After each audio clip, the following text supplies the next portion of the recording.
You are Locked On Nets, your daily Brooklyn Nets podcast. Part of the Locked On Podcast Network, your team every day.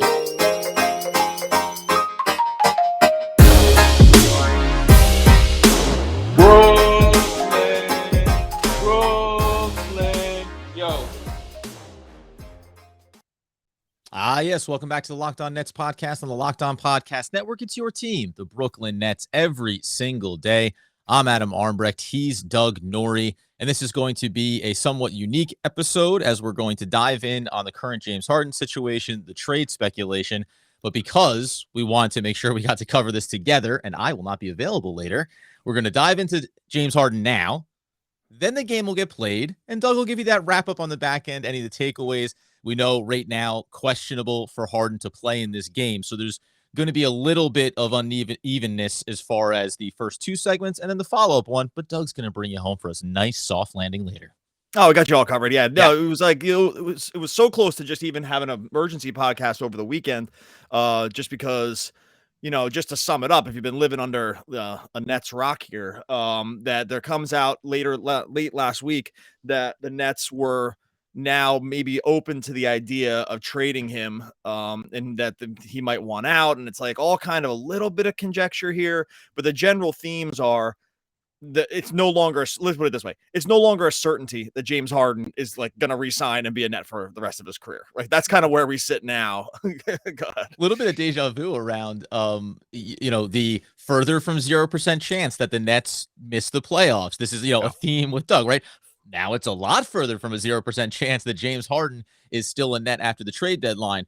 So to me, the theme of this entire circumstance, because right now we were over in some spaces over the weekend, listening to the way Nets fans were reacting to it. I think if you're a Brooklyn Nets fan and you feel like the sky is about to be falling on James Harden, it's everyone is in this mentality of, that's it. Well, we don't need him. Hey, give me Ben Simmons. Give me all these pieces. We'll be fine. We'll still be a really competitive team. We can still win when Kevin Durant gets back. And there's this heavy-handed, I think, perspective of, you don't want to be here, James. We don't want you here. And that's fair. Like, we've been critical of James Harden's game of late for the Nets. But if you dial it back to this, last season when the trade was made, the premise for James Harden was coming into a team with Kevin Durant and Kyrie Irving and saying, I don't have to do this Herculean lift anymore. I'll be a part of the greatest offensive triumvirate ever assembled, and we'll go win championships together.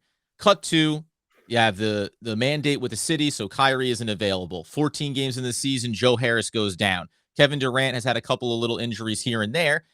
And James Harden takes a step back and realizes he's doing the exact same thing that he had to do in Houston. Is it like, I think that's the process that has led James Harden to sitting here and going, I don't know what this is going to look like. I might be a little bit more frustrated with Kyrie personally than other people are in the organization. And I didn't want it. This isn't what I signed up for. This isn't what I came to be a part of. I came to be a part of an easy lift, and you can judge that if you want to. But that seems to be the onus for why he maybe behind closed doors has said, I'm all good here.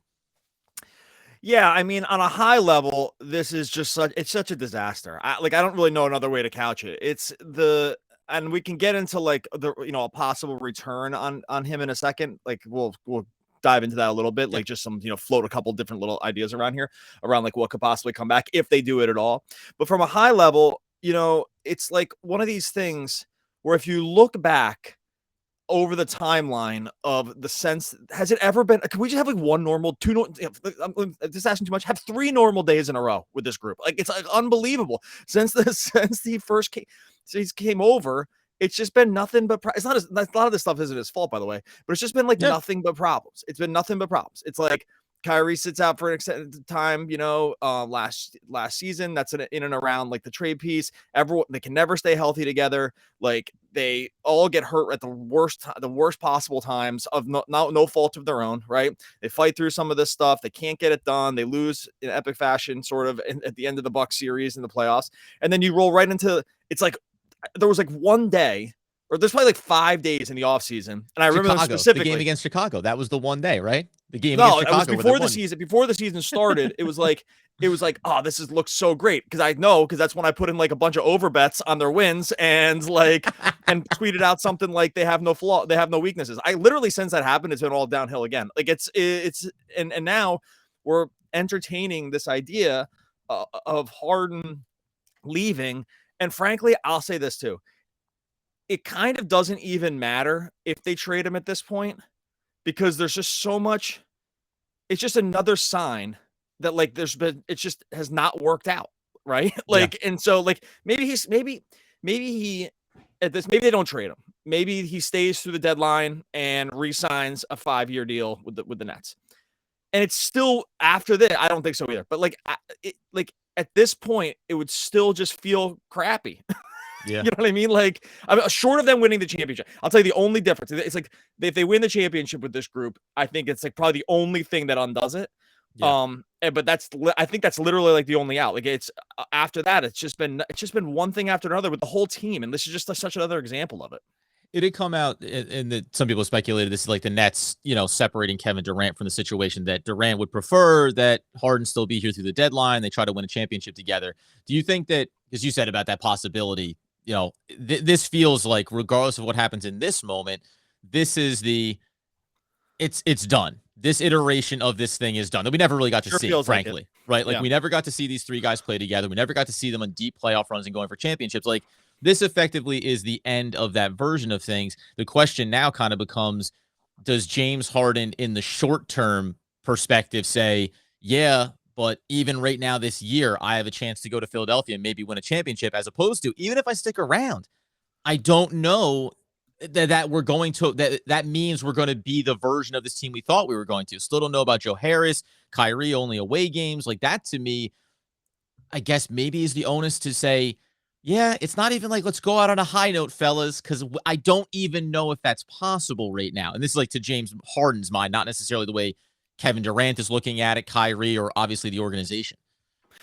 Yeah, like I tend to agree with that. Now, I think that the one thing that sometimes can happen in sports is like, this is like the sports tend to be the one avenue where some of these fences can be mended, like through winning, like I said. And there's often turmoil around things that kind of just gets resolved and you kind of forget about it because that's just the way sports are. Like you have to have like fish brain with sports. It's like you remember something for 7 seconds and then like you just don't know and you just kind of forget it and then you start the process again. Like that is, we watch a lot of Finding Dory around our house if you didn't notice. But but like so I think, but I agree with you is that like the beginning of the end, because this is so public now and it's such a huge thing that unringing this kind of bell is just so difficult. And we have the sense that sometimes, you think, when these guys come in, it's like, oh, they're friends and Kyrie and KD are friends and they're close with each other. And that's where they came in. They want to get Harden in there because they know they're friends with him too. Like, I think it's easy to forget sometimes that sports athlete friendships aren't like our friendships that we have with people that we've grown up in our life. Like, it's just their lives are totally different. So I think there's sometimes a confusion around, how close, these guys actually are outside of the basketball court. Like, and I think that, playing on these ideas around friendships, or like Kevin Durant wants him to stay and like this stuff, it's like, it's all just like, manipulating media to try to figure out like what the situation is. It's not really, you can't transplant yourself from your own life into what's happening with these like, mega millionaires who are among the most famous people in the world that have a brand that they want to stick with and have their own ideas around what success are. And so I guess this is all to say, in this sense, like we just can't look back. This is what I'm trying to say. You can't look at any of their relationships as like any kind of litmus for like what the actual situation here is.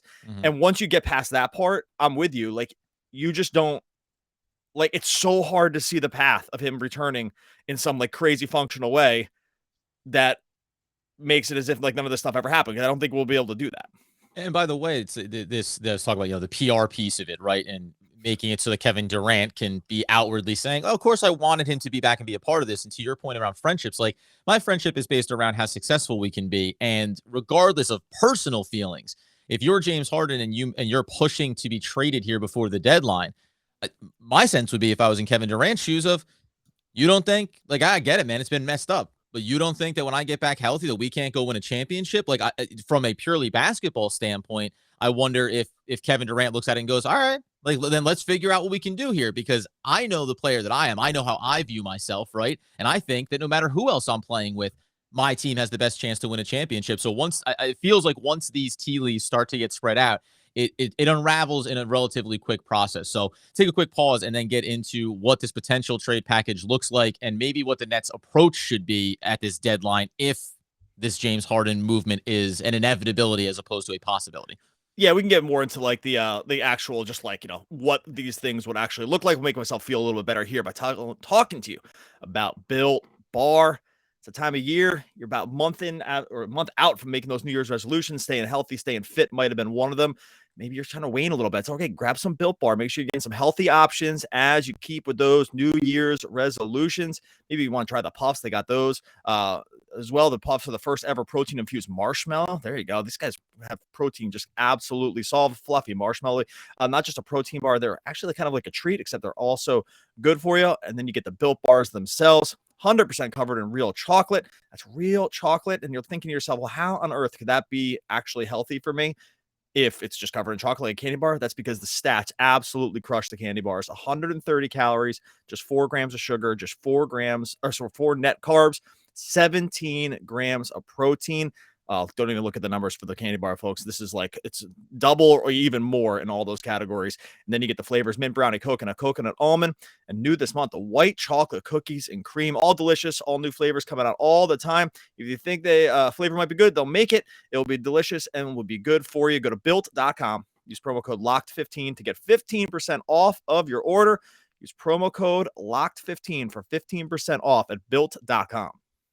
So the other thing to me then, as we start to look into what is we'll call it the Ben Simmons trade package, but just really quickly here, do you think that real quick, I want to just jump in here real quick because I'm just going to throw it in so we don't forget at the end. James Harden was just ruled out for this game, so he's not going to be playing in it. So I think, which is interesting, but keep going.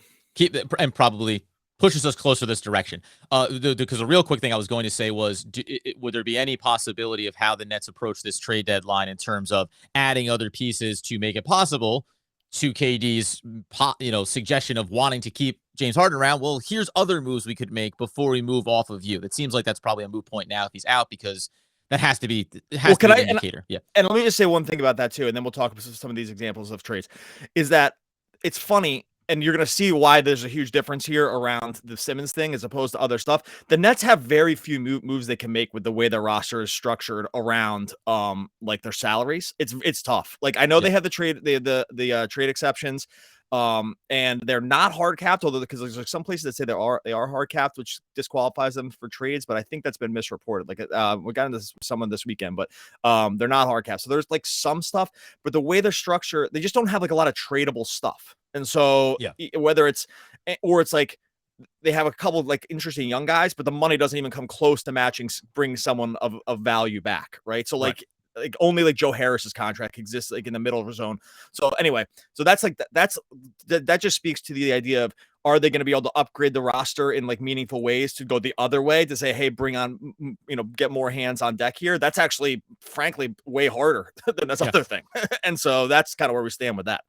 Okay, so let's start with the Ben Simmons package here, and then I want to ask the back end question. If this is predicated on all the speculation is around, one that the Philadelphia 76ers are desperate to get James Harden, which is at least a positive for the Brooklyn Nets being in somewhat of a power seat, which is not necessarily, even though we know in the offseason they'd be facilitating a sign and trade to maximize Harden's contract value. But this is at least the best of a bad situation. But when you look at the idea of a Ben Simmons who's been away from the team, he's had his own issues with being on board with a roster and an organization. So he's away from the team. It's centered around this. He's a young player. It's less money on his contract currently. And then there's these other names get thrown out. Is it Seth Curry? Is it Thibault? Is it Maxey? Any of these guys that you would lump together or that the Nets would try to get back from Philadelphia. Where do you look at this, at the value of this package? I guess not regardless of Ben Simmons, but in some ways it's like knowing that you're bringing back someone who isn't necessarily just hey, come on back in here, join the fold of this new team. He has his own issues as well. Yeah, look, I said this is a disaster. It's like I'm gonna can't couch it any other way than like this is just the exact opposite of what you wanted to happen when you brought in Harden. I can't. There's no other way. It's very hard. I know that people want to try to sugarcoat it, and I guess there's like are some ways to do this, that don't make it seem like as bad, but there's just no denying that like this is just not the direction the team in any way wanted to go. Now, that being said, what would those trade packages look like? So reason that this starts to get easy is that Simmons makes a lot of money, right? Like you need to like the even line, but not quite enough. Like the Sixers would need to throw in more money on to this. Like it wouldn't have to be tons, but it have to be some. So like something like Ben Simmons and Seth Curry, possibly, or that they said like Thybulle's like untouchable. I can't imagine any of that stuff is true, or like not in a meaningful way. You can talk yourself into a world where like the Nets are still championship favorites if you getting that back, because Simmons in some ways does provide sort of archetype that they don't really have right now, which is like Right. really good wing defense. And you can push a transition game that you think would really line up really well with how Kyrie and KD play. He could be a secondary ball handler, and you would really have to really lean into the defensive piece, and then they could play like small ball five stuff with him where he could be more of a roller, and you can talk yourself. Let me put it this way: you can talk yourself into a lineup stuff like that, and then with Curry adding shooting or something like that, or you get Thybulle back, and he's like a really good team defender, and he's just an excellent team defender, switch defender. So like you can, but it's all because you have Kevin Durant and Kyrie Irving, right? Like that's the only reason you can even still talk yourself into this working is really because of Kevin Durant. That's it. And so as long as you have Kevin Durant, a lot of other combinations are going to work for you. I still would say that like that group is not anywhere close to what these three guys playing together would have been like on an offensive level, and which is so overwhelming. So that's good. Yeah, this is gonna be a bit of like a catch-all kind of question here of thinking about, you obviously, we always say like you make the trades that you made, you make the moves that you made 1,000 times out of 1,000 to get these three guys together. Yes. And yet, if you sat there and said, what if our cornerstones were Kevin Durant and Kyrie Irving, right? We could also be sitting here pre James Harden trade and say, what are some pieces they could bring in around them? How can guys work together and still have them be one of the favorites to win the championship? So to the point of saying the floor is still high, even when you take away James Harden. Now you bring in these other pieces, and obviously you have to see what happens with Ben Simmons, etc. The only other curiosity I have, though, is if the Nets make this move, do you think that they want to get back the pieces to still be in a position to be highly competitive for a championship this year? Or is there any world where they look at it as maybe we don't necessarily need Seth Curry and Thybulle or Maxey or whatever the pieces are? We want a couple of picks out of you, Philadelphia, because we all agree Harden is the best piece out of this trade. Or involving a third team and saying, maybe we don't necessarily want Ben Simmons in the long term here for Brooklyn, but we'd love to get 2 picks from Philly, 2 picks from another team, and find ourselves recouping a lot of what we lost to get James Harden and resetting ourselves to say this offseason, we can reevaluate, look at the landscape of the league, and have more assets to maybe go acquire another high-end superstar talent to bring in with Kyrie and KD, assuming that Kyrie's also going to be coming back. Yeah, totally. Like you have to replenish the cupboard here, significantly. You have to ask for the moon. You cannot. I would still contend that you cannot. It's so tricky here because the championship windows are small. Like you just, it seems like you're going to have forever to win a championship, and then you just kind of don't. This is what the Sixers are feeling right now too around Embiid, right? It's like why there's probably increased motivation to like an urgency around that is because Embiid's just having such a great season that you're like, it's crazy to not try to add, talent to him. It's all hilarious that it'd be like among competing teams. Like this is like totally unprecedented. 2 teams that want to win the championship about to make a trade with each other. I would say that probably has never happened. Like not at least around players like of this caliber. And so but you also just can't look at this as the Nets and say, we'll just do it because he's unhappy. Like you still have to recoup as much as possible here. And adding other teams, if you don't get back whatever the version is that you want and you're Brooklyn, at that point, I punt on having Harden available this season. I say, like, I'm not going to cut my nose off to spite my face here, right? Like, I can't just give him away because he's frustrated, understanding it's going to damage our chances this season. But I can't just say, oh, okay, Philly, yeah, Simmons and whatever you want to give me because he's unhappy. You have to. And by the way, Houston was able to accomplish that, because they were in a situation where a lot easier for them to hold on to Harden. But you do have to drive the proverbial hard bargain with Philly. Of course, you cannot just get rolled over here. You have the best player, like by far, in this group, right? Like Harden is, even this version of Harden, which does not look great at times, is still significantly better. Like you're like people talked about this. You're sending $1 to get 75 cents back, like in terms of talent. Like that's just like you're sending the dollar over, right? Like, and then you're piecing it together with like parts of change and bringing it back. Like that's unassailable. And so in that situation, you have to ask for as much as possible. And you would hope if they do it, they are able to recoup some draft picks somehow, plus the and plus at least like good NBA ready talent, which the Sixers definitely have. So that's at least good, I guess. Okay, so real quick, do you think that the Nets want Ben Simmons to be a part of their team? Did they look at this as being right? So no, because my point here. So this is like just in the old, before we get out the door, the old passing Ben Simmons through to another team, looking at franchises, whatever. I know you can find 1,000 versions of this, but it's like I looked at teams that have made a lot of big trades. It's like the Oklahoma City Thunder, where you go, I want Seth Curry, Philadelphia, but then I also want Muscala from OKC. Simmons is going to the Thunder, and I'm getting picks back. All those motives. The Thunder have the Detroit Pistons first-round pick in 2022. I want that pick. I want a few picks from you, Philadelphia, and I'm going to make us still be competitive this year, hope that we can be good with Kevin Durant, Kyrie Irving, whatever, and get as many picks back in to have bullets in the chamber. Because that's the big question to me is, do the Nets really look at Ben Simmons as being a viable option going forward? Because if not, then I don't want to do the stopgap 1 year. You could take care of it in the offseason, but I'd rather just do it now and get as many things back so you know what it looks like by the time this year ends. Okay, real quick. When I said that they want him back, I definitively said no, but my definitive no was around like they don't want to be in this situation at all.